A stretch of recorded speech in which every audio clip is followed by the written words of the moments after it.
Let's dive in. We've all been there, right? You've got an important PDF, a deadline is looming, and then, boom, that password box just stares back at you. Well, today, we're going to tackle that exact sinking feeling head on.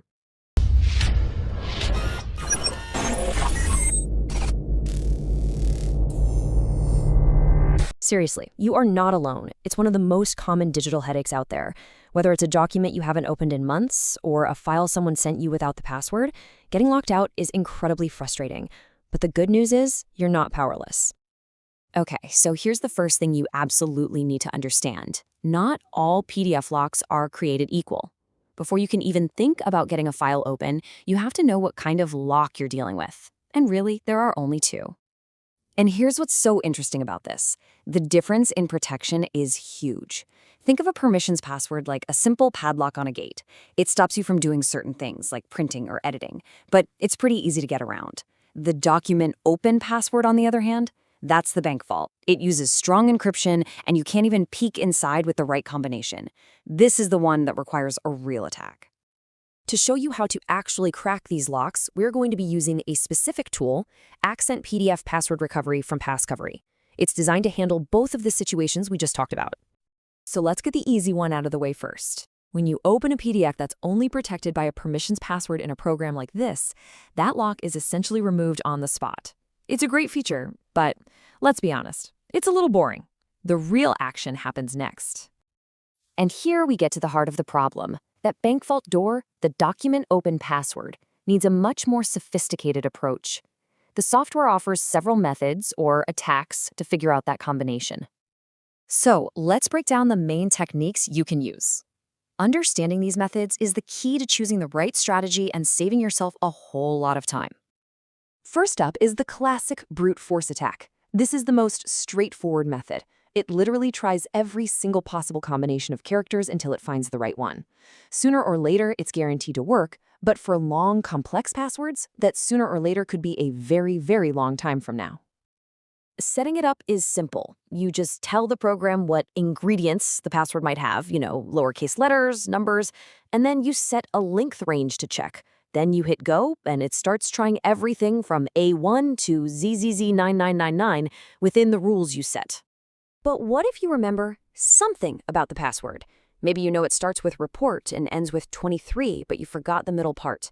This is where a mask attack is an absolute game changer. You tell the program the parts you know, and it only tries combinations for the unknown sections, which dramatically cuts down the search time.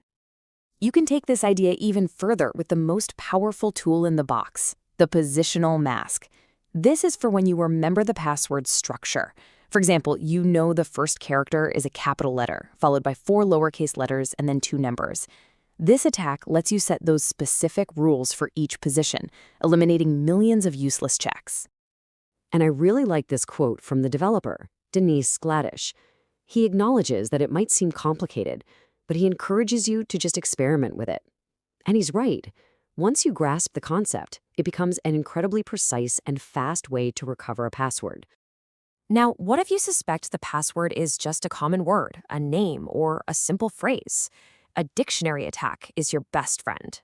Instead of trying random combinations, it rapidly checks every word from a list or a dictionary. This is incredibly fast if the password is something like sunshine or password123.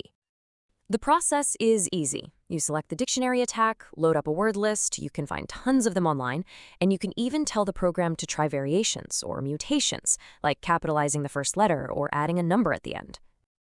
Okay, so we've looked at all the individual tools. Now let's put this all together into a solid strategy for getting your file back.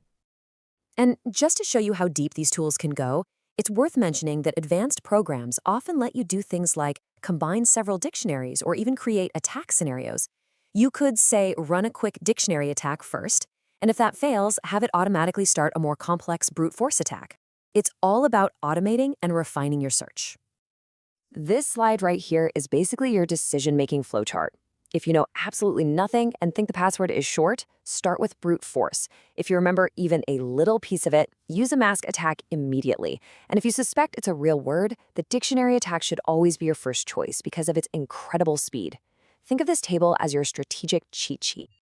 At the end of the day, a locked PDF is not a dead end, By understanding the type of lock you're up against and the different attack methods, you can approach the problem strategically, and that's exactly what a comprehensive tool like Accent PDF Password Recovery is for. It gives you the complete toolkit. It instantly removes those simple permissions passwords and provides a full arsenal of attacks, brute force, mask, and dictionary for those tough document open passwords. The power to get your files back is in your hands. You just have to pick the right key for the lock.